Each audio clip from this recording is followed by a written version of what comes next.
यानंतर एक महत्त्वाची मोठी बातमी आता आपण बघणार आहोत। बातमी नागपूरमधली आहे। धामणा इथल्या स्फोटक कारखान्यातल्या स्फोटामध्ये जखमी झालेल्यापैकी 22 वर्षीय श्रद्धा पाटील यांचा उपचारादरम्यान आता मृत्यू झालेला आहे। यासोबतच या स्फोटामध्ये मृत्युमुखी पडलेल्यांची संख्या आता 8 वर गेलेली आहे।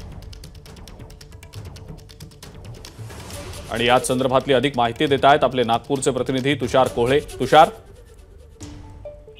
श्रद्धा पाटीलवर नागपूरच्या दंदे रुग्णालयामध्ये उपचार सुरू होता। स्फोट झाला त्या दिवशी या स्फोटामध्ये 6 नागरिकांचा, तिथल्या कामगारांचा मृत्यू झालेला होता आणि 3 गंभीर जखमी होते।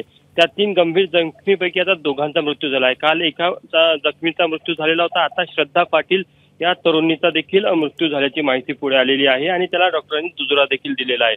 त्यामुळे आता या स्फोटातील एकूण मृतकांचा जो आकडा आहे तो 8 वर गेलेला आहे आणि 8 मृतकांपैकी महिला कामगारांची संख्या ही आता 6 झालेली आहे। त्यामुळे निश्चितच आता या काल ज्या प्रकारे तिथल्या स्थानिकांनी संपूर्ण मदतीला घेऊन गोंधळ घातलेला होता, जेव्हापर्यंत मालकाने त्यांना 25 लाखाचे धनादेश दिले नाही तेव्हापर्यंत त्यांनी अंत्यविधी केलेला नव्हता। आता या प्रत्येक मृतकाला 25 लाख उपचारादरम्यान आता आणखी एका महिलेचा मृत्यू झाल्याची ही बातमी आपल्यापर्यंत येते। तुषार, धन्यवाद माहिती दिली त्याबद्दल। एबीपी माझा, उघडा डोळे बघा नीट।